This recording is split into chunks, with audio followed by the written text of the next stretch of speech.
Hello, what's happening? It's Lewis Hogsauce here. I'm this week's host. I'm joined here today with Yanni. Say hello, Jan. Hello, Jan. I'm also joined with I'm joined with Luke. Say hello. Hello. Liam as well. Come on, say hello as well, lad. All right, guys. And last but not least, sweet P. How are you, boy? Yeah. Right, so so this is the second week of the weekly source. As I say, each week we're going to try and rotate between hosts just whilst we find our feet. So I'm your one for this week. Now we're going to stay off a little bit less about footy than last week, but briefly we're going to have a quick summary about what's been happening in the news. Now, unfortunately, Keith Flint from the Prodigy has died, so R.I.P. Also, with more morbid news, Luke Perry has also died from, I believe it's 90210. But what last recently Riverdale, lad. Riverdale. Okay, well, that's news to me, lad. And can I just add a dead person? One, King Kong Bundy, rest in peace, brother. And me anti-March. I'd just like to throw it out there. He was one of the first competitors to wrestle in a steel cage at WrestleMania. Yeah. Luke Perry? No. Well, Luke Perry's son actually wrestles for is going to be wrestling for AEW, which is the new promotion that's starting up. Yeah, it's mental that because I was just about to search him the other day as well when I found out the son did it. Sorry, I heard he was friends with Matthew Perry. Well, we'll go back onto that a little bit later on because we might have a little brief chat about the wrestling. But one last thing about the news, a bit of positive news.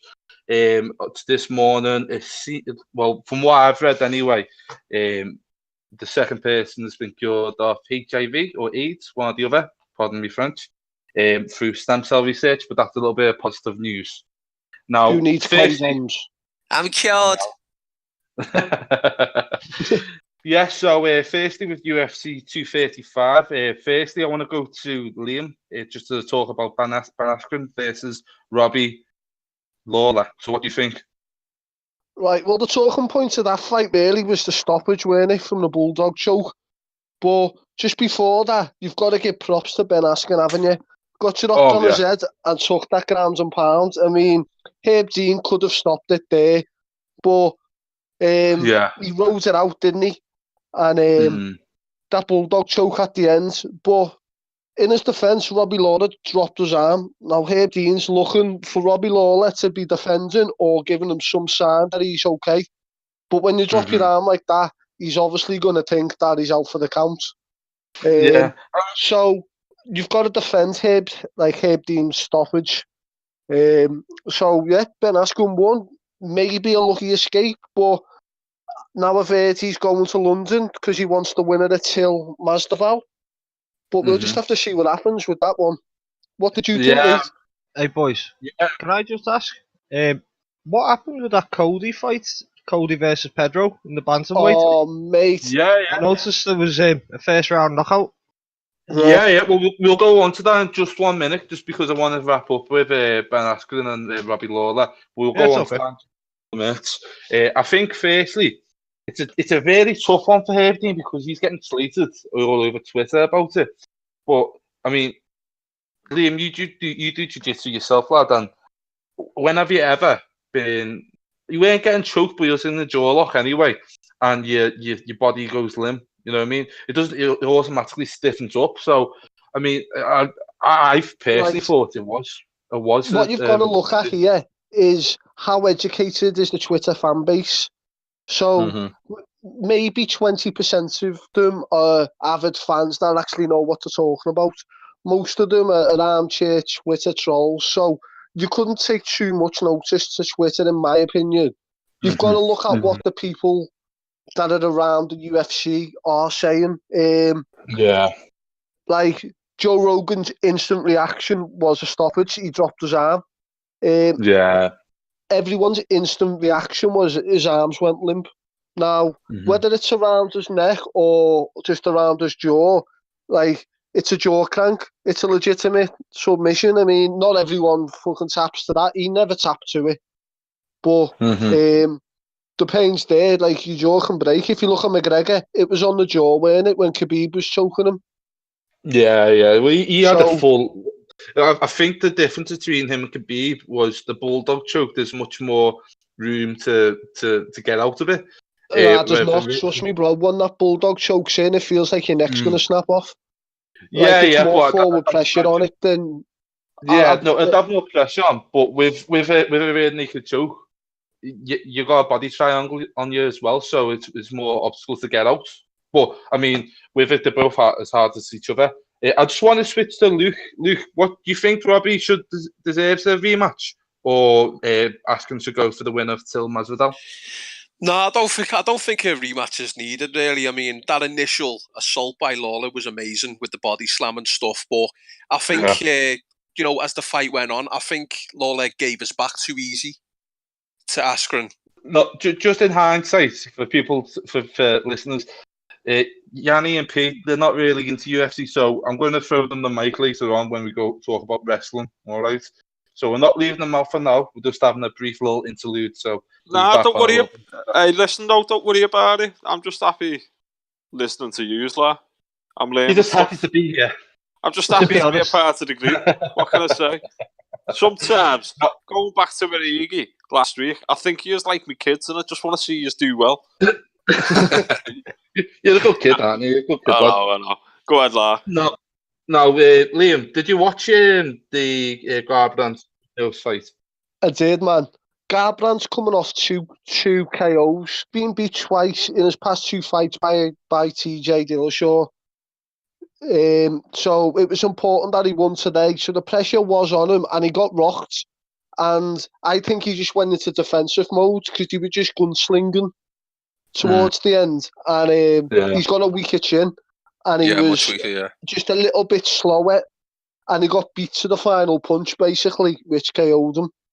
But he's only 27. And he's only 27. So he can come back, can't he? Oh, yeah, he's got 27. Time to climb up the rankings again. Yeah. But he's going to be a few fights off the title now.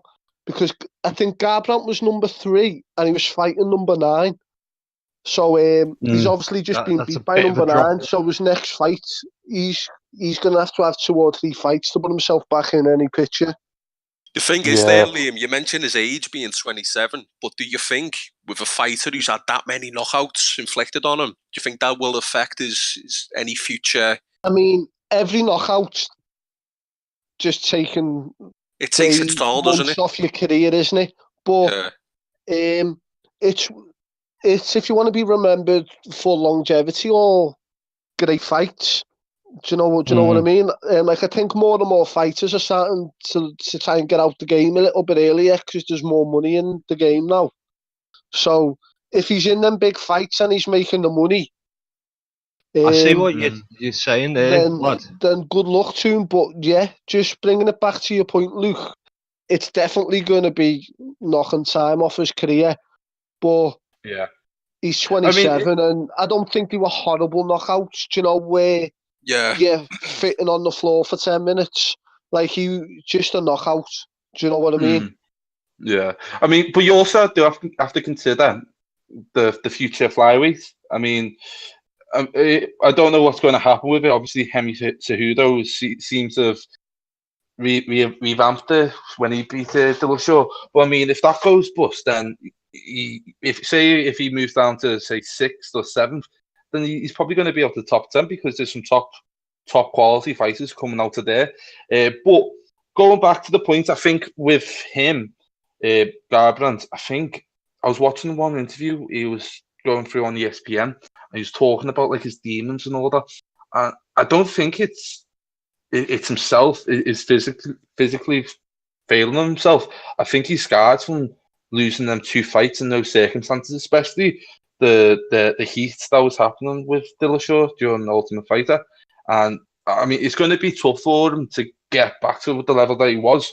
But I mean, 27, he is still young, but you also do have to consider he's a good-looking lad. He would have a really good career in commentary. I mean, if Michael Bisping could do it, and with them squiddies. Not that Michael Bisping's an ugly cunt. No, but you know what I mean. You would do kill him. Just going back to the age, sorry, Lewis. Just going back to the age. I mean, 27, very young in the fight game. But then you look at fighters like Sage Northcutt. I mean, how old's he? And he's been dropped recently, hasn't he? Yeah. Well, it's a hard one to decipher whether he's been dropped or not, because One FC they're going over the top at the moment. They're trying to, in ways, replicate Pride. Really, I mean, they offered Eddie Alvarez and Misha Tate, I think it was like 9-figure contracts or something like that. But I mean, with Garbrandt, I do wish him all the best. I don't mind him. I'm not the biggest fan of his, but it is quite, Now, it's a mental game as well, isn't it? So there's no doubt that obviously on the biggest stage, you like to try and avenge your defeats, don't you? And he never managed to avenge the TJ defeat. So it's a crossroads. He's 27 and he will mature as a person and as a man as well as he comes through. I mean, I've got no doubt he's going to be a champion again. But you don't know how everyone's mental game is, because that's just a bigger aspect as anything. I mean, he's a top-class athlete, world-class fighter, so obviously you do assume that his mental prep's up there as well. But it's just mental toughness, do you know what I mean? Like, this will be the turning point for him now. Like, we'll see how good he is by if he can come back or not. Time will tell. See, I mean, last pointer, we'll move on, but just adding on to what you just said then, talking about Dillashaw, it's kind of similar to DC and John Jones. You know what I mean? Just when you have like that one fighter who just always has your number. Obviously, you had the second one. Jones was off his cake at the time, but I mean, off his cake or whatever, I think John Jones allegedly. But yeah, moving on from that, going to the co-main events, and I think probably the most meatiest one. Champion Tyron Woodley is no more. New era for welterweight with that was a big shock for me. That fight, that was a big shock for me. I mean, what surprised you? Woodley's performance. Yeah. To put it simple, I mean, Usman, no one was doubting his quality, man. I mean, he's a fucking absolute amazing fighter. But I was expecting a lot more of a fight from Woodley. Woodley almost looked like he gave up. He looked stunned. He looked like he's seen a fucking ghost. He was just staring into space, man. And I've never seen Woodley get dominated like that before. Like, that was just insane by Usman. So, props to Usman, man. Explain for context for Yanni and P, any viewers that aren't really into UFC, but what's the card? The effect Woodley has had in the welterweight division over the last couple of years. He's just dominated there, hasn't he? I mean, his style is just... I mean, like that when Darren Till fought against him not that long ago, that just sums up Woodley's game, and he just absolutely dominated him. And this is Darren Till, probably the most hyped up fighter that the UFC has seen in the last couple of years. And Darren Till actually went in to that fight as the bookies' favourite, believe it or not. And he got absolutely dominated. Woodley just basically took Darren Till's game away from him. I don't think Darren Till landed any more than 2 shots. I mean, it's not just Darren Till. So I rate Darren Till. I like him a lot. I just think his whole sort of reign has just been very, very professional. I mean, Liam, have you got any thoughts on sorry, we're going away from the fight, but have you got any thoughts on Woodley or Usman or both? Yeah. Marty from Nebraska, bro. Dominated it. Mate, little Marty there. Do you know what it is? What the difference was is Woodley was scared of, well, I'm just going to call him Marty because I'm an Askham fan. Right? So he was scared of his shots. Now, Woodley's a D1 wrestler, weren't he? And Marty was a D2 wrestler. So, they're both a good standard. And Woodley's looking for that perfect shot. And you could hear his corner just saying, as the rounds were going on, Like, you've just got to land shots now. You've got to put your head forward and start engaging. Now, I think it was the 4th round where Woodley caught him once, and it was the perfect shot. But you can't rely on the perfect shot. Do you know what I mean? Because the perfect shot may never come. Like, it may never come. I know what you're saying. He should have tried to get more combinations going. So what happens is when someone's got your card, like, what Woodley is a very competent striker, but he loves his wrestling as well, obviously. So he's coming up against a like for like.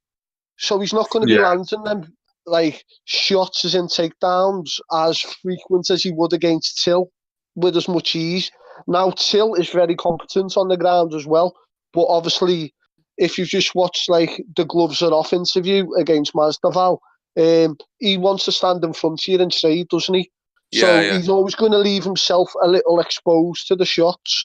So with Usman looking to win the match in the clinch quite a lot, I think he landed 19 body shots in consecutive order. And they were hard shots as well, man. Yeah, they were hard shots, man, against him. So he was winning the battle in the clinch. So as they were separating, then all he's got to do is either close the space or engage in the clinch again, because his hips are back on Marty's hips were back. So if he's shooting, mate, he's just sprawling on top of you. So I think after the 3rd round, I looked at Woodley, and you could see that just in between the rounds, he looked like he just looked like his card had been called. He had no answers. But in defense of Woodley, like, you can't perform 100% every single fight. Like, you're going to have off days, just the same as if Liverpool are playing. They are going to get beat by Burnley one week, but it's much higher stakes when you're world champion. Oh, of course, So if they fight again, like, it'd be a closer fight, but I couldn't call a winner, whereas I would have called Woodley prior to this fight. But it'd be a much closer fight, because I doubt if someone of Woodley's calibre would have 2 off nights in a row. But I would put it down to an off night as well. The one thing I do worry for Woodley, now, I think he's like 2 weeks off or something like that from his 37th birthday. And his relationship with Dana White anyway, when he was champion, was awful. I really struggle to think that Woodley would get a chance to especially coming from losing in that way in such a high, like such a fierce division at the moment. I doubt Dana White will give him a chance, because he just doesn't like him, and he had to deal with him because he was his champion. You know what I mean? You can't bin him off. But I mean, obviously, you say like he had like an off night. It was alarming, because you were seeing like Din Thomas talk to him, and he was looking like a ghost. I think to myself, like, Usman's performance reminded me a lot of like Chael Sonnen against Anderson Silva, the first fight, when he was like going for like clapping the ears. Mate, he was punching his ass. Usman was punching his ass. He got 198 body shots throughout the whole fight, the whole record. That's a record. And he landed more shots than Tyron Woodley's has ever received in his title reign in those 5 fights. He received more shots than just from Usman. With it, sometimes you just have to take your hat off and say he wanted it more. I mean, I personally haven't really followed Usman. I've been more in lightweight, really, or middleweight. So I haven't really been following too much. But mate, he looks like the fucking dog's bollocks right now. Fair play to Marty then, isn't it? Mate, he's tough in that. He's tough. Let's see what the future holds for him, eh? I know. And last one from UFC 235, going to be the main event. So I think the bookmakers thought exactly right. John Jones, Blitzen, Lionheart, and Anthony Smith. He hasn't got anything to hold his head down though. I think he's gained more stock than lost, if you get what I mean. I mean, do you think so? Yeah, I think so. I think 100%. going into it, he was 31 and 13. There was no chance of it. And I think him not like after that illegal knee and just being a man. Because the first round he was having, he was fairly even. You know what I mean? John Jones was doing a couple of backhands, which is out of his nature. He didn't seem too comfortable. But I think like being a man and just taking that knee and on the chin and keeping on cracking on, he's gained more fans. He's gained more traction. He can come again. I don't think he'll do much, but I don't think many people will catch up with him with John Jones. To be totally honest, it's crazy the levels, isn't it? I mean, like you wouldn't have thought that was a title fight, would you? It looked like it looked like a fucking John Jones was just fucking getting his fucking rounds in and training. Yeah. It looked like he was in UFC undisputed, fucking launching a mannequin. It just looked like he was toying with him, man. He was in control the whole fight. What I found was quite interesting. There's no point when, from off the top of my head, I mean, at the point of the time, it was 6 o'clock in the morning.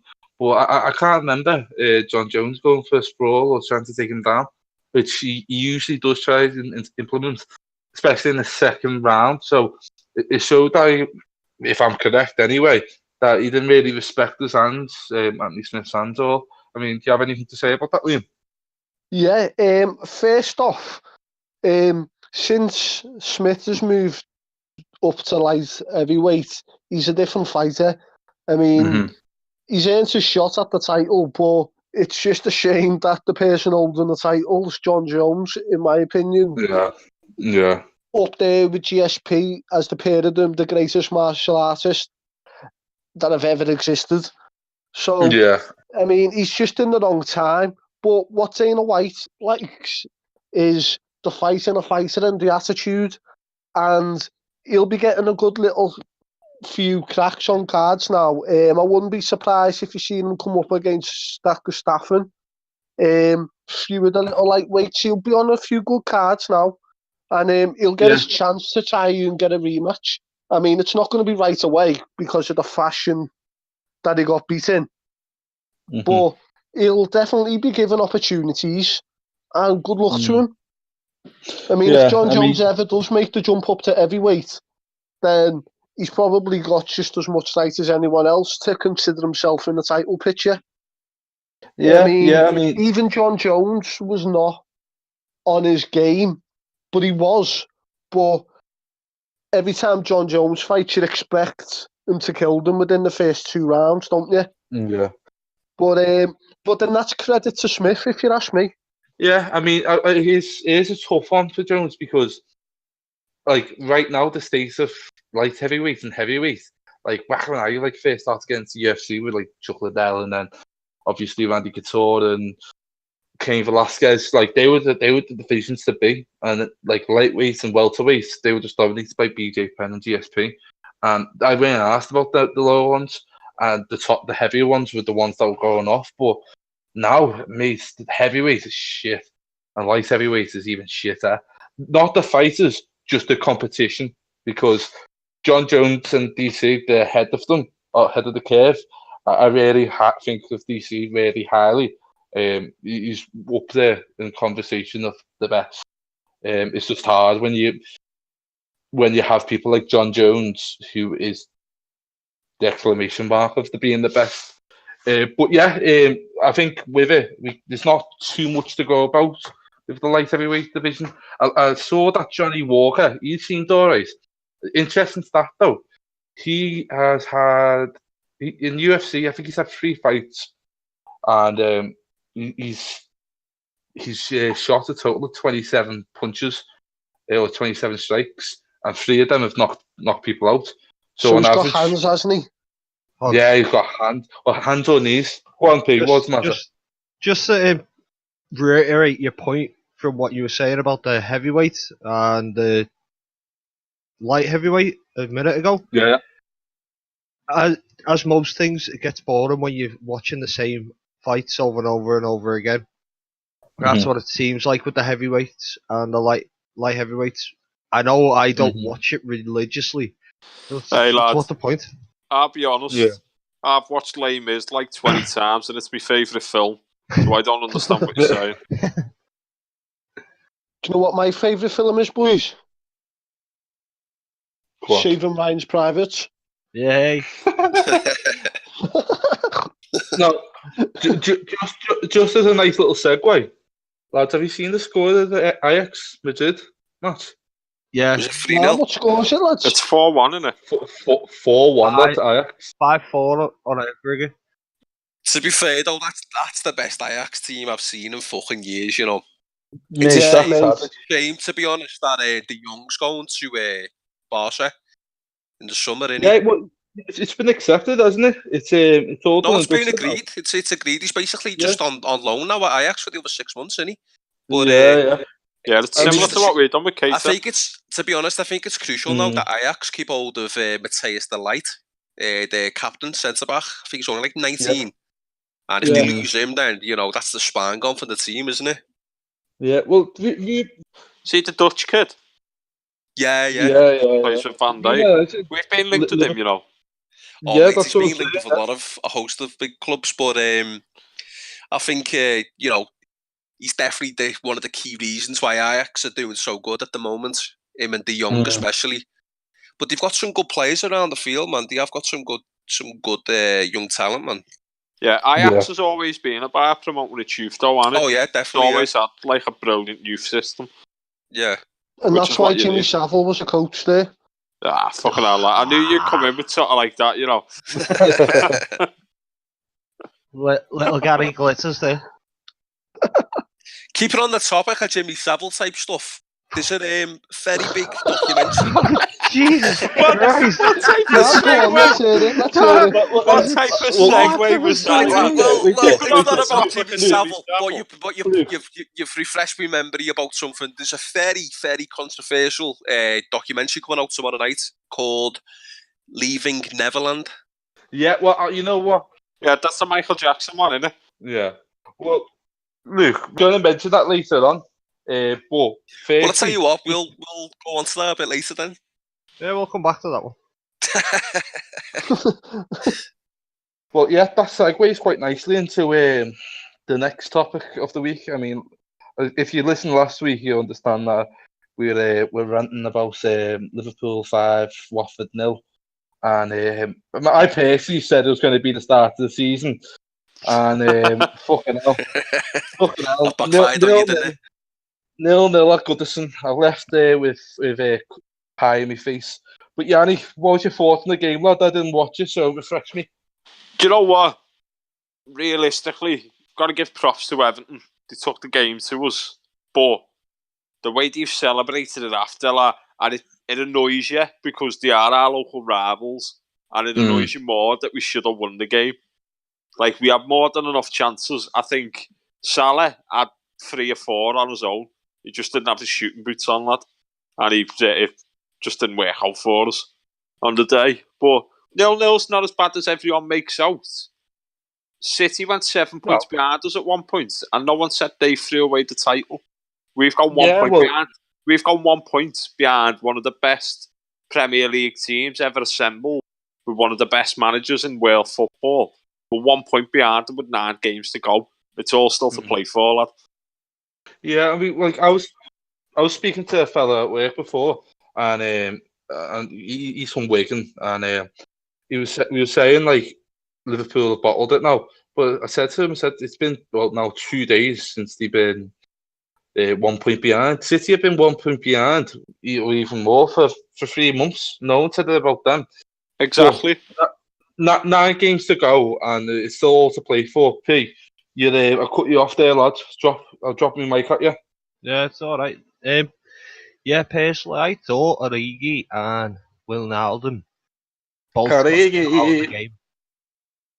Everton did a very good job of shutting them both out of the game on Sunday. And when we actually got to the final third, we just couldn't finish our dinner. Yeah. It was horrible to watch, but Everton did a good enough job. The thing that cracked me off was Richarlison coming on, thinking that he's all great and all this, and then what he does, Jack all game. If you were watching the Sky Sports feed, it was I believe it was around the 16th, 17th, or 18th minute.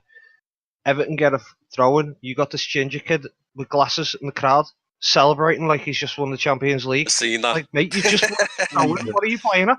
Yeah. Do you know what I couldn't get about the game? Sorry. What I couldn't get about the game is Calvert-Lewin had one shot with his head, and I don't think it was on target. But the way then commentators made out was like he was prime Ronaldinho. Like, he was box to box, he was doing all sorts. When I don't think he was that good, and that's not me being biased. I just don't think, as the striker in the team, you done what the striker's meant to do. Well, didn't that Andre Gomez put like an obvious shot? Like, unfortunately, it was not unfortunately, but it was my missus's baby shower and my sister's birthday on the same day, so I couldn't watch the game. So I need you to top me up on it, because the stats, from my point of view, anyway, the stats doesn't say it was that much of a comprehensive loss. You know what I mean?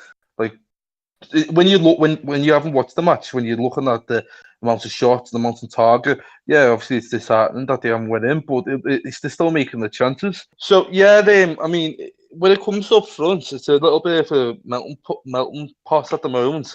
Luke, what do you think about the position? What would you have changed, or what would you have kept? To be honest with you, I think Klopp's selection wasn't that bad. I think I think Salah on a normal day would have scored at least one of them goals. I think the issue with Salah at the moment, I think in his mind, he's trying too hard to get that 50th Premier League goal. And I think that's affecting his game. Maybe. Liam, you've been quiet for a bit, lad, so sorry to put you out. But have you got anything that you want to add on that? Well, I've been purposely a bit quiet, to be honest, lads, because I went out Saturday night and I was a bit of a mess Sunday. So I watched the first half in bed and they put me to sleep, to be honest. So I watched the first half and then had a little bit of sleep. So by all accounts, I didn't really miss much, which is a bit disappointing for Liverpool, but they didn't really give me any reason to stay awake. I think the starting lineup wasn't too bad, to be honest. I think the only issue was Klopp's substitution choices, and I think he could have utilised Shaqiri or Keita. See, it's tough because, like, with it, they're out the team for a reason, especially Keita. I think, personally, definitely Shaqiri, that the form's been really awful, that you can't gamble on them. I mean, Lallana's been having a bit of a run of games ahead of Shaqiri really recently. I mean, I think Liverpool right now are really lacking just that energy, like that energy from the bench, just to make things change. And even in the centre of the park, they haven't really replaced Coutinho. Obviously, I know the Fekir deal fell through last summer. Yeah, I was saying this. I was saying you could tell in games like this we're missing that sort of like natural cam army. Like, yeah, it's a tough one because like you look from midfield we need. Yeah. Like I was thinking, like, it's tough to complain about Liverpool not having, like, if you can't get Fekir, you get X, Y, and Z in. But early on the season, you already they got Coutinho there after the Champions League final, and you also got Alisson Becker, and then you had Keita come through last season. I think Keita does need to step up. I mean, he's got number 8 for a reason. I mean, what do you think? He's got the number 8 this year for the reason. Going on the point of Keita, I think I don't think, like what you're saying about form, I think Shaqiri isn't good for us when he starts. I think he is a super I sub. agree. He comes off the bench and people don't expect his pace, and he finds space quite well as well. But he does. Go on, sorry. No, go on. No, just a brief one. But I think with Shaqiri, since Christmas, or since the City loss, well, he might be symbolic of the whole team, but he seems really flat. The first half of the season is great, and since he's really struggled. Do you think maybe he feels like he's got his feet under the table now? He doesn't have to perform as much. Well, as I think with it, the Kitman needs to put in a Stoke City jersey and remind him of where he can go back. You know what I mean? little Inter Milan job. So Yanni, mate, I'm sorry about cutting you off before, but you had something that you want to mention about Naby Keita. Yeah, I think Keita started quite well in the last game that he started for us. Klopp had his reasons for dropping him when we won 5-0, and it paid off. I don't really understand why he didn't play against Everton, but obviously Klopp's seeing something on the training ground that we're not seeing, and he doesn't feel like he's ready to start week in, week out for him. But I think Klopp's got a proven record of knowing when to play players and when not to play them until they fit into his system perfectly. It happened with Oxlade-Chamberlain and it happened with Robertson. And it paid off massively. And luckily enough, Oxlade-Chamberlain's meant to be back in a week or two. So we've got that to look forward to. Thing is, what I don't get is, like, look at where we are in the league. Look how many how long we've actually, how long it's took us to get here. And people have actually sat there and complained about the squad and the squad selection. If Klopp didn't know what he was doing, we wouldn't be in the position we are now. I trust Klopp with whatever.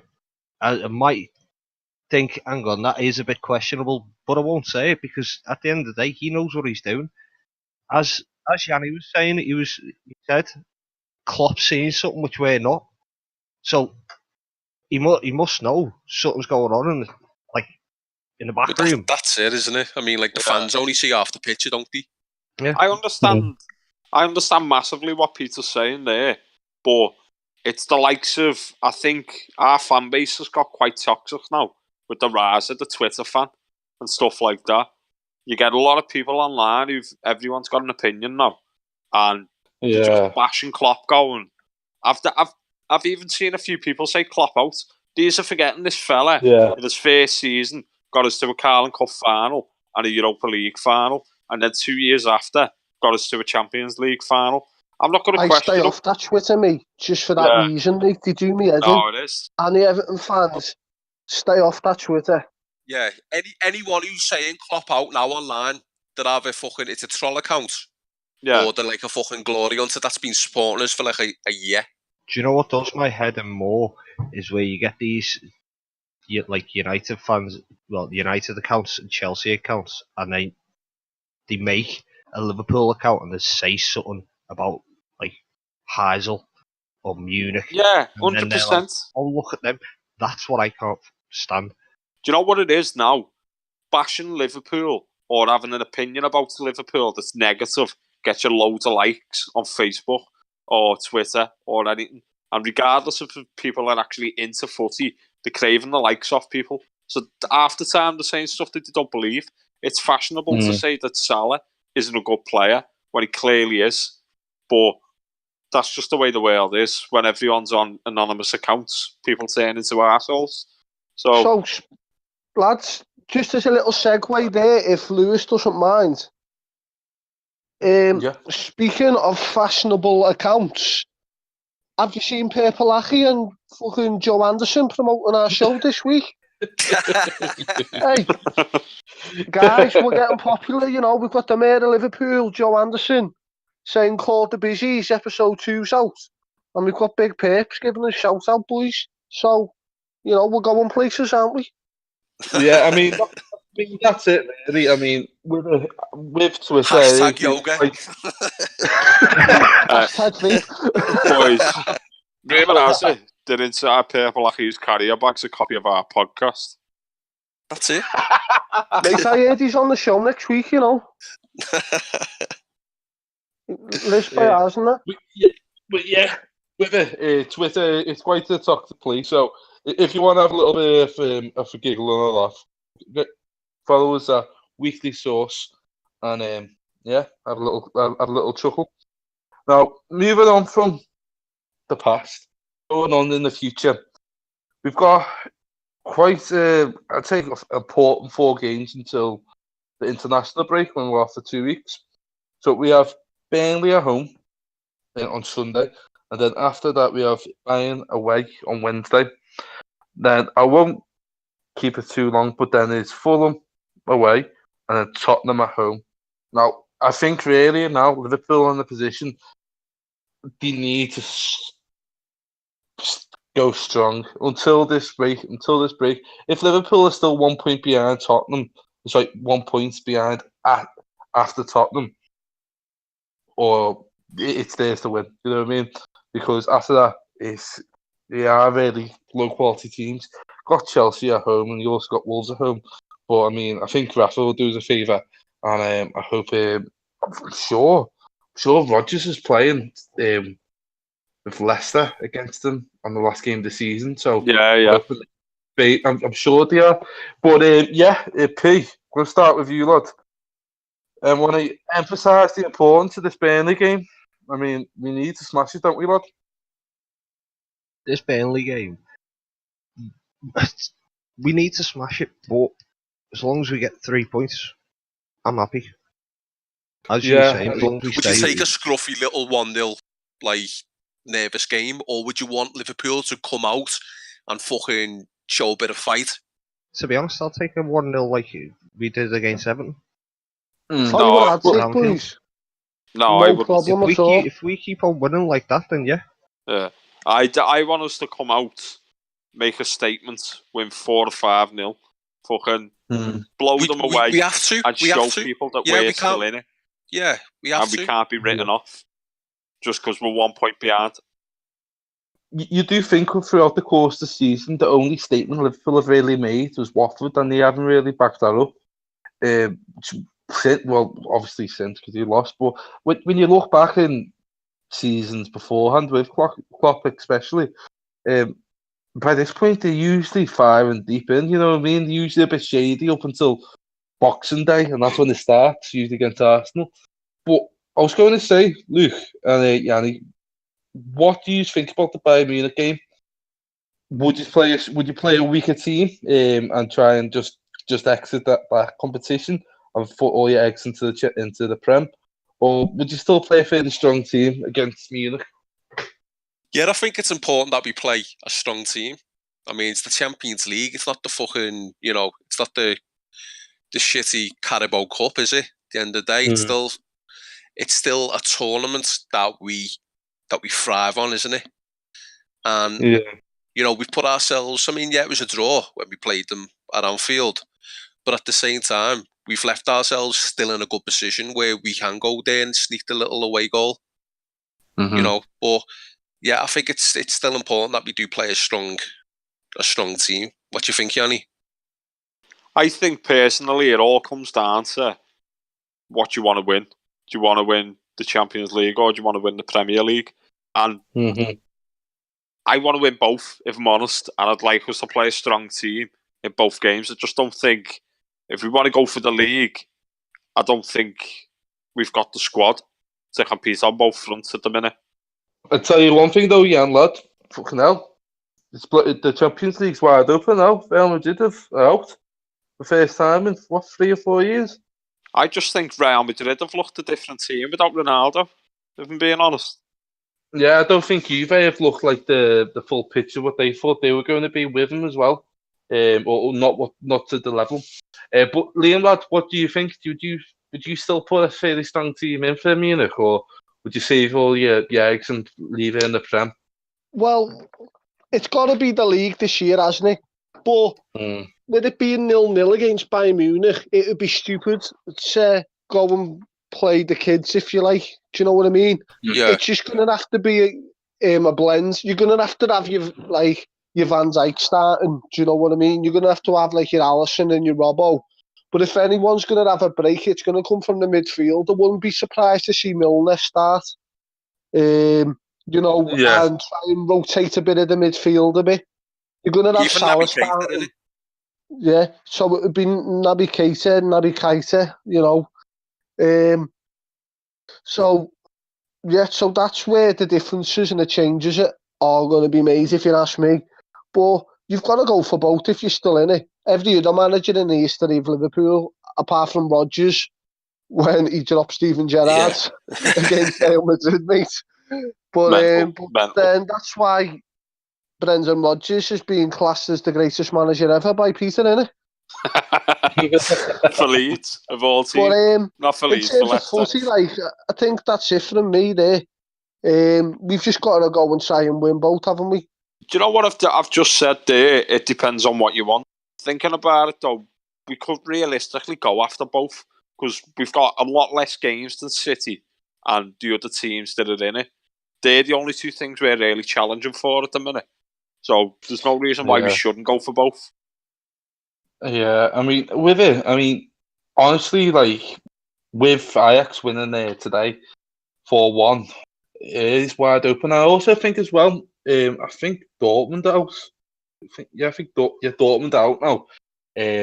With it, I would have fancied. I wouldn't have wanted to face Dortmund and Tottenham. You know what I mean? So out of the two games that I've played, the favourites so far are out. So it is a little bit out there. I mean, it's out there for anyone. I mean, Ajax and Tottenham are the first teams to go through in the last couple of seasons. Especially, no, I mean they've haven't been in the picture. But moving on from the Champions League for just 1 second, I just want to talk about the importance of the Spurs game. I think that's the toughest game left of the season. Maybe Chelsea, but I think, if I'm correct, Spurs is away. I might be correct. Home. Is it Chelsea away? No, both are home. Oh, they're both at home. Okay, yeah, well, we've got no top six sides to play away. Yeah, so I mean, with it, like as I said earlier on, I thought if Liverpool can stay within 1 point behind the City or obviously ahead of them, it's theirs to lose then. Because I think City, that, especially now with some of the favourites going out to the Champions League, I think City have a really good chance to go for it. And I think they will go for two. I think Guardiola sees the chance, and that's the one that would lose them. I think in an ideal world, if Liverpool fans and City fans sat together and said, "All right, you can have the league for Liverpool, and we'll have the Champions League," they'd shake hands and turn it back around and not think twice. You know what I mean? Yeah. But with it, like with that being open now, I'm hoping that they prioritise that a little bit more, because if Pep got that, he'd be a legend. He's to be the only one to do it. Yeah, he's going to have like legendary status at the club, isn't he? But going on to what you were saying, like on the last episode of the podcast, I'd like us to go for both, because I think we play better when we're competing. Midweek and on the weekend. We seem to like this 9-day break in between. We seem to lose our mojo with it. We come back and we look a different team. Yeah, they seem like it seems like they're quite a lot of players. Like say Trent, for example, quite a lot of them, they quite heavily rely on confidence. You know what I mean? They thrive on it as well. They thrive on their confidence, and when you have those gaps in play and the limelight is being swayed between you and City, it does really take the sting out of the momentum. I mean, with it, have you got any thoughts on the Spurs game, Luke? Well, as you said, I think it's probably the most important game that we've got left now in the Premier League. Every game, I was going to say it's a must-win game, but every game's a must-win game from this point. I don't even think we can afford to pick up any draws now. I mean, that's one issue we've had this season is, we've only had the one loss, but we've picked up so many draws, and I'm starting to get a little bit of flashbacks on the 2009 season when we did the same thing. Played amazing. You know, we didn't, I think we only, how many games did we lose? One or two? Two that season, and we drew far too many. Way too many. And I think that's becoming the theme now, isn't it? Yeah. Over the last couple of months. That's probably why people are writing us off, because that's happened 10 years ago, and it happened in Rodgers' era. It happened to us. We're a bit like, we always get there and we look like we're going to do it, and then we just fall away at the last hurdle. Well, it just goes to show as well, doesn't it, that draws, you know, they mean fuck all. I mean, well, obviously they mean something because you get a point. But I mean, look at City. City have lost 4 games and they're a point ahead. Yeah. We've lost 1 game and we're a point behind. It's nuts, isn't it? Yeah. Yeah. I mean, with it is mad to think of, when you're saying about like flashbacks and people piling on the pressure. I think the first people that were piling on the pressure are Liverpool Football Club fans. Yeah, 100%. I think because you've got high expectations. Yeah, I mean they're the first ones to do it before United or Everton. Anyone think of it first? So, I think I saw a quote earlier on saying Jurgen and the team aren't bottling it, it's the fans, and it is becoming very evident. Now we've got 2 brothers here, the Cyprian Tag Team Champions, the Yanni boys. Okay, that's blasphemy. I want you to enlighten me of what's happening in the pro wrestling scene. I've fallen completely right off it. So I'm going to step back a touch. But I've got to ask some questions just to find out a bit more about it. So tell me, what's going on? Well, should I start or do you want it, Peter? I'll let you start. Well, if we're going back to last week, Roman Reigns left the company 4 months ago. He was the Universal title holder. That's like the main championship on Raw. And he left the company because he had leukemia. So he had to like relinquish it. But he said he did quite an empowering speech. And he said to people, you'll be seeing me very, very soon. And I don't even think that the company anticipated how quick the turnaround for him would be. And it's 4 months on last week. He comes back and he tells the fans in that he's in remission. And all of a sudden, you've got one of these big stars that they were planning on not being with for a year or 2, probably. Or, like, touch wood, things went worse and he went completely. But I don't think they were expecting to have him. So now they're going to have to write him in somehow back into the picture. So it's interesting with what they're going to do. It's a bit up in the air at the minute. Some of the plans that they had are going to have to change. Well, this week on Raw, they reunited the Shield, didn't they? Yeah, talking about the Shield though as well, because the night that Roman Reigns announced that he had cancer, Dean Ambrose, another member of the Shield, turned on Seth Rollins, the 3rd member.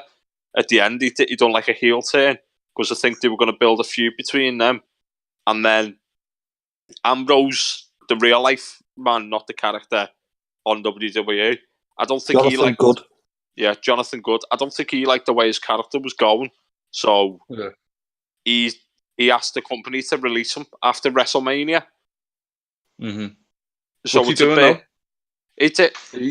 Is he on like the underground scene of it, or is he? No, he's still on. He's still like a main staple on the telly and that. So it's a bit. To be honest, I don't know whether it's a work or not.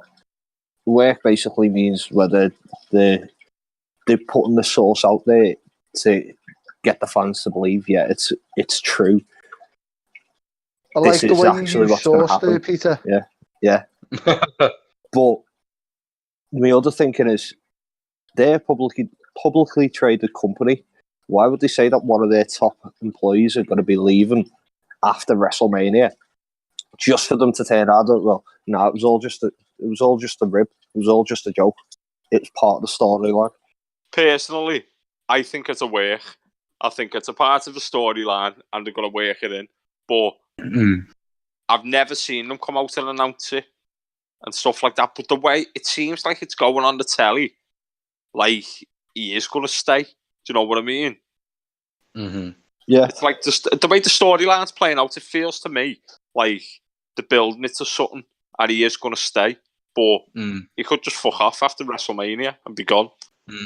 Well, lads, is that the next main pay-per-view? No, there's a main one this Sunday, Fastlane. This is what I was saying. Like when Liam said there, this Raw, the Shield reunited because Dean was a heel and they've had to turn him again because I think they're doing like a last hurrah for the Shield. So the Shield now have been put into a match on Sunday, so it's going to be the first match that they've had for a while, and it's going to be Roman Reigns' first match. back since he's had this cancer, basically. So he's going to be in Fastlane? Because I thought they would have held him off for Mania. No, basically what they're having the Shield versus Baron Corbin, Bobby Lashley, and a Scottishman called Drew Galloway, who's also known as Drew McIntyre over there. I don't have a clue about Fastlane, so Fastlane is there going to be any big fights going on? I mean, I want to hear about some bloody heavyweight titles going or world titles going off, or are they holding off for WrestleMania?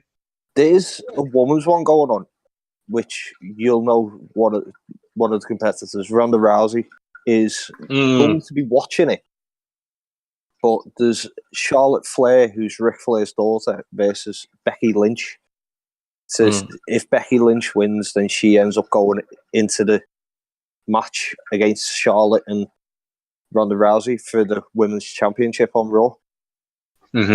Which originally it should have been Becky in the first place, but they kayfabed, which means they faked Becky having a legitimate knee injury to write it out and get Charlotte into it. But they've realised, hang on, Becky's actually got more momentum behind her. She's becoming like a female version of Stone Cold, Steve Austin.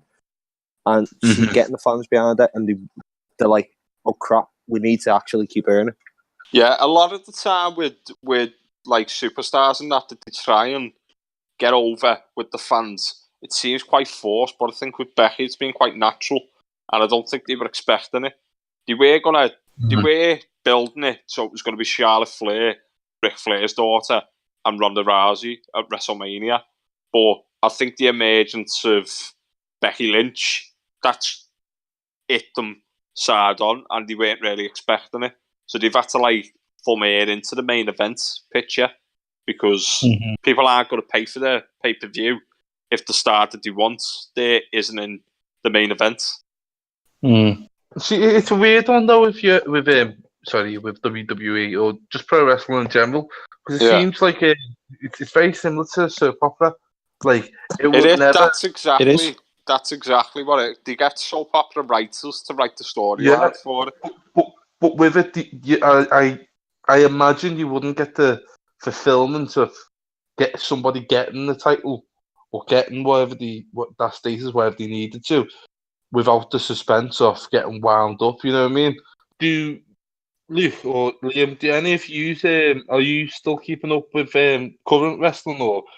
Well, to be honest with you, I mean, I don't watch it anymore. It pops up on my Facebook because I follow WWE on Facebook. So I see what's going on, but I don't watch it. Like, I just stopped being a goth, to be honest, boys. You cheeky bastard! I've been watching it since before you were even born. While you lad, how old are you? Your dad's nutsack, I was watching it, so shut your grid. Okay. Plot twist, he's got two mums. Hey, Liam, you recycled that kind of monster, didn't you? Hey, I'm going to be honest though. I met Liam in work, and one of our main talking points in work was the wrestling. So now I'm turning it round because he's got into MMA and he's calling everyone goths and that. I'm quite hurt by this. Well, in work, lads, I was selling Lucky Biff, weren't I? So there weren't much to talk about, lads. So that's it, lad. He was just trying to upsell guy, didn't you? So I thought, like, he likes the wrestling. He, like everyone else, is fucking gorms in here. So I just went out and made to make a mate. Basically, what he said to me is, he went, "Do you want to come round the back and play with me, Rowdy Piper?" And I went, it's not the first time, Yanni's been beaten around the ring, though, is it? Dirty bastard. Not the first time I've been laid down for a free count in the ring. That made no sense, Cutter. So, yeah, can we agree wrestling's done there, boys? So we're just going to leave a little bit of open mic for the next 20 minutes or so. Can I just give a shout out then? Firstly, Liam, go on. If everyone follows us on Instagram, if you could also follow Liverpool Mums and Dads, they run loads of competitions and they have giveaways every week. Just give them a little follow because they help support the podcast. So if you can show our appreciation to them, give them a little follow, and you might win a few prizes as well. We're a new project, and they give us a lot of support. So yeah, check them out. Now, moving back to earlier on, I dismissed the talk about the new documentary that's coming out. I believe it's called Finding Neverland. Now, Luke, I don't know too much about this. I know, obviously, the rumours about MJ and he was chemically castrated, but you seem to know a little bit more about this, so fill me in. Or all right, Craig David, calm down, lad. That's staying in. I never copped a feel such a little boy. So yeah, just let me know about this because obviously I don't know too much about it. So yeah, it's a 4-hour long documentary called Leaving Neverland, and it's split over 2 nights, 2 hours each night. And basically, it's about the accounts of 2 of the alleged victims of Michael Jackson, and it's quite controversial because it goes into quite a lot of detail in exactly what Michael Jackson did to them or allegedly did to them. And I don't know if you want to hear too much about it, but if you Google it, there's previews about some of the stuff that's being mentioned, and that's why it's causing a bit of an upstir at the moment amongst his fans and his family. Yeah, I think like the Michael Jackson stuff's a touchy subject, just because of how big he was and the fan base he's got, like religious behind it, that they don't think he's done it, and anything like this that says he's done it is completely wrong, and it's just defamation of character, basically. But I think we've also got to acknowledge that it can affect people in normal society as well that have been victims 100%. And may not necessarily be believed. So in terms of going into too much detail about it, I reckon we let the viewers decide for themselves. But then it is out soon, so make sure you watch it and let us know what you think. I think it's gonna be an interesting watch just to see where it goes or what they uncover or what it's going to sway people's opinions one way or the other. So it's going to be interesting to see what it's like. Hey, Luke, when's that on? It's actually on. It starts tomorrow night, the first part on Channel 4. I think it's about 9 o'clock in the evening. Okay. Yeah, and it's going to be split over 2 nights. Just a quick heads up: we don't get sponsored by Channel 4. If anyone's listening to us, give me a bit of dough because. But I want to show off Yanni's pretty face and get ourselves a little studio. So, Channel 4, if you can hear. What I want to point out, though, as well, Peter, you asking for the day. If it is out on Thursday, that's going to be 2 days after this podcast's out, or from the day of recording. Yeah. You can also catch it on 4 on demand. Yeah. Just while we're here, has anybody else got anything to say? Or okay, well... finally, it's the full-length trailer for the final season of Game of Thrones. Oh my god! It was amazing. Lads, don't spoil it for me. I understand. What people need to understand is Lewis was watching it from the first season to try and catch up. I done it a few months ago, and it changed my life. And if anyone hasn't watched it, they need to put the effort into watching it. Because it's one of It's a TV masterpiece. Not watched it. And there's no other way I can describe it. It is a masterpiece of television. Yeah. And if you don't watch it, you don't know what you're missing out on. And Peter, I think you're a fucking idiot for not watching it. But that's just me. Lad, it took me how many years to get into The Walking Dead, so yeah. Luke, have you got any spoiler-free topics to discuss about the trailer? Yeah, there's a dragon in it. Yeah, Michael Barrymore someone in his pool. That's staying in. I don't think you can mention anything from the trailer that isn't going to be a spoiler. Well, let me just say this without mentioning any spoilers. It sets the mood. It does really set the mood. It brings almost like it brings everything that's happened without showing anything, but it brings them all together, all the characters, for the ultimate ending. It's basically, isn't it? And this isn't a spoiler. Most people know it's building. It's gradually building to a battle every season. Yeah. And this battle that's being filmed apparently is meant to be the most expensive and the biggest and the longest battle scene in cinema history, isn't it? Yeah, the production budget for Game of Thrones is just like unlike any other TV show out there, isn't it? Yeah, I think something like each episode after season 3 onwards had the budget of like a movie, but it's a TV show. It was, and it really shows, lad. This last season, up until not the one coming up in April, the season that I just watched is fucking mind blowing. And I think you really need to get into it, lad. It's not often you sit there and you watch a TV show and it gives you shivers. Yeah, exactly. I'll be honest. I've sat here at the joint and just got completely immersed in it, and it changed my life. Some episodes of that, I felt that into it and a part of it.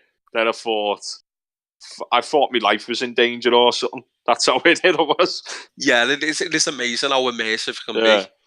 It sounds like that's just the weird making you para, lad.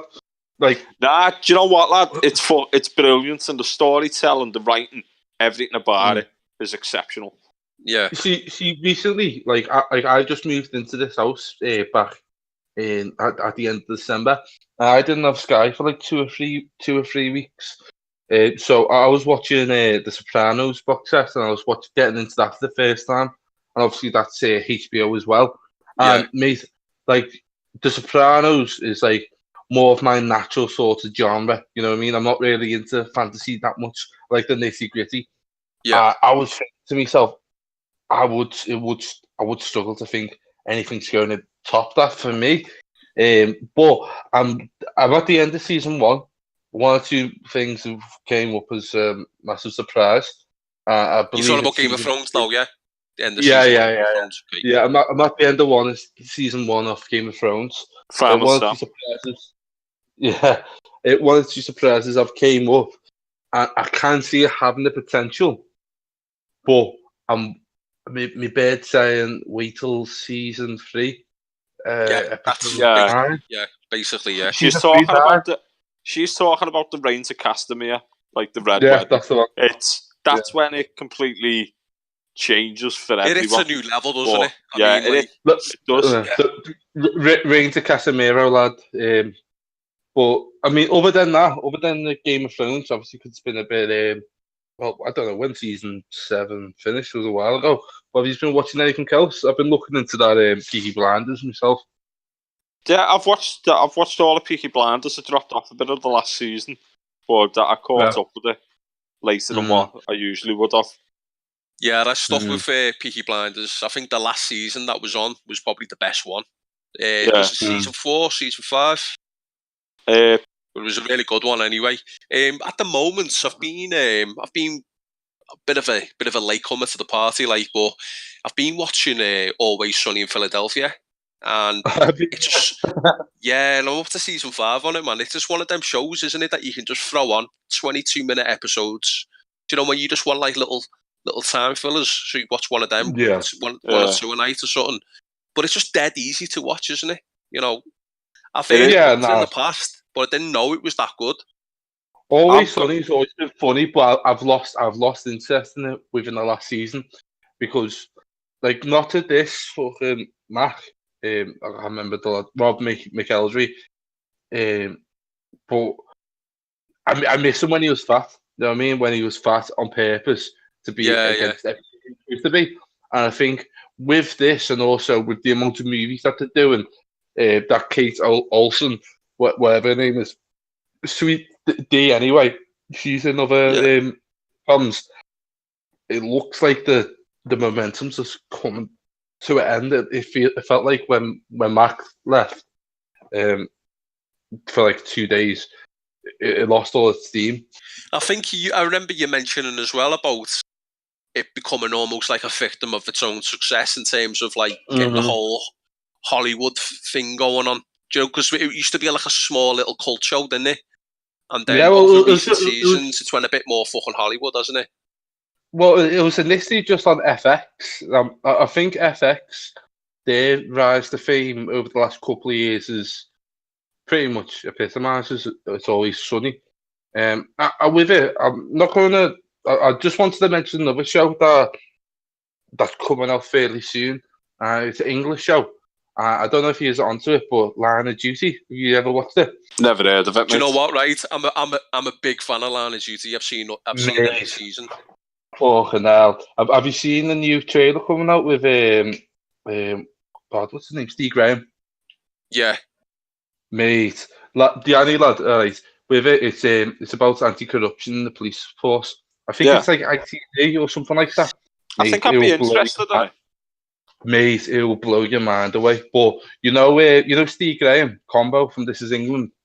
Yeah, he's in the new season that came out, and they released a trailer the other day, but they released like a poster of the trailer a couple of months ago.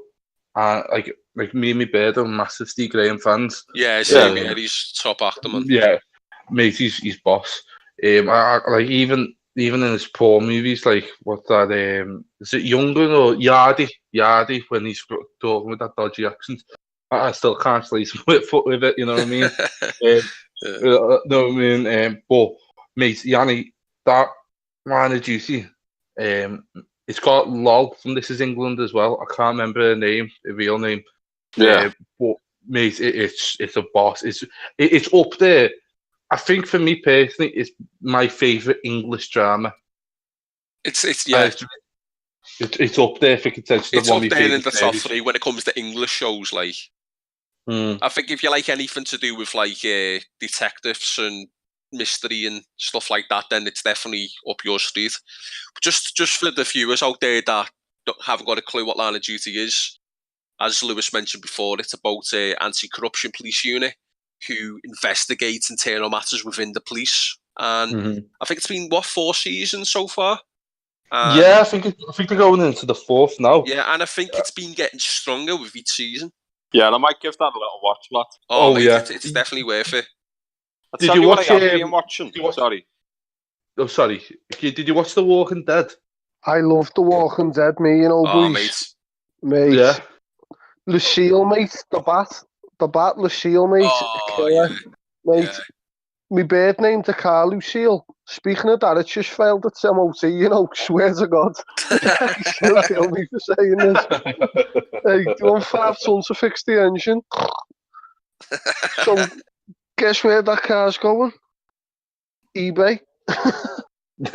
Go on, P, lad. What was your question? On the Talking Dead, the programme after it? Yeah. I was watching it after this week's one, and it said that the talkers, or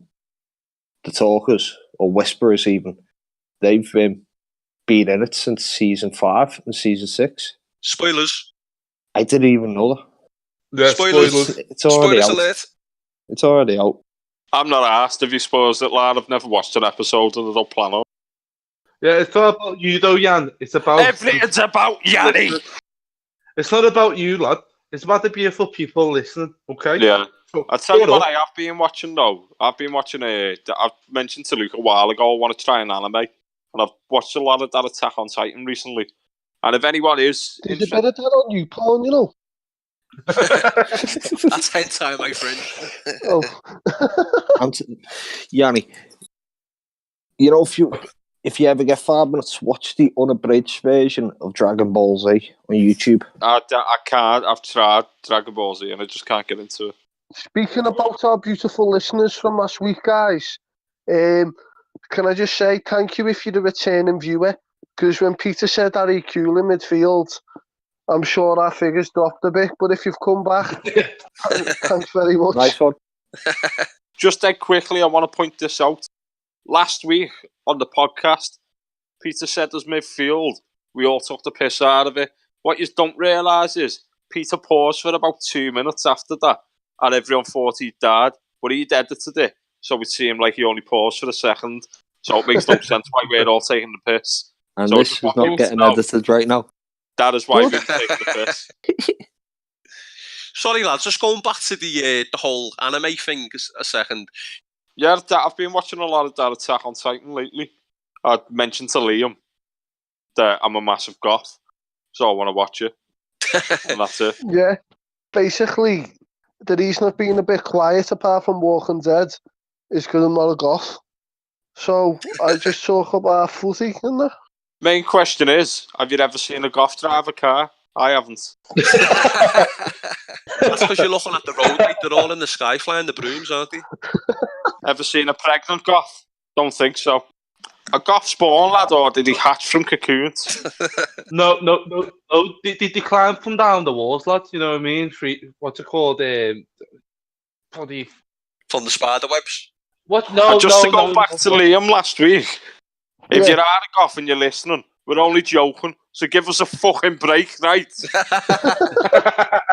So Yanni, so you're enjoying Attack on Titan?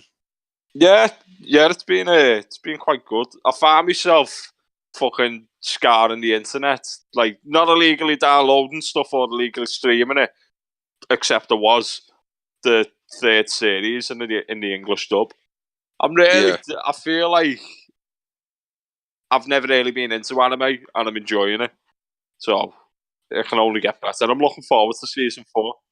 I mean, I didn't really watch much of it other than Dragon Ball Z when I was younger, but Luke, yeah. Why are you lying, mate?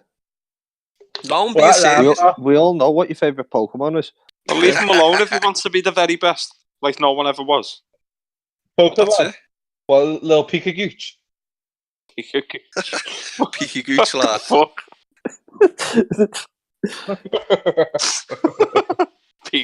Speaking of anime and Dragon Ball Z, anyway, that and Attack on Titan. Don't disrespect me. Put some respect on my name. Yeah, it's the unabridged version. There's actually what you want to watch, really, if you want to watch Dragon Ball Z, you probably want to watch Dragon Ball Z Kai, which is basically it's basically it's a remastered recut version produced in 2009. And it's basically Dragon Ball Z, but cut down from like 200 odd episodes down to 90 something. And why does Z Kai sound like a Nazi? I know, that's what I was laughing. Well, in Japan, Dragon Ball Z Kai. Well, in Japan, it was known as Dragon Ball Kai, but in the West, it was Dragon Ball Z Kai. If you want to get technical, but yeah, it's basically just basically Dragon Ball Z, but updated and without all the filler. You fucking nerd. So basically, what that means is you haven't had a watch for 3 days.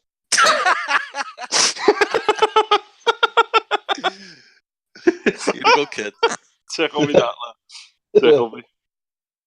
But on a animated series note, there's a new series of Red vs. Blue coming out on Saturday on the 9th.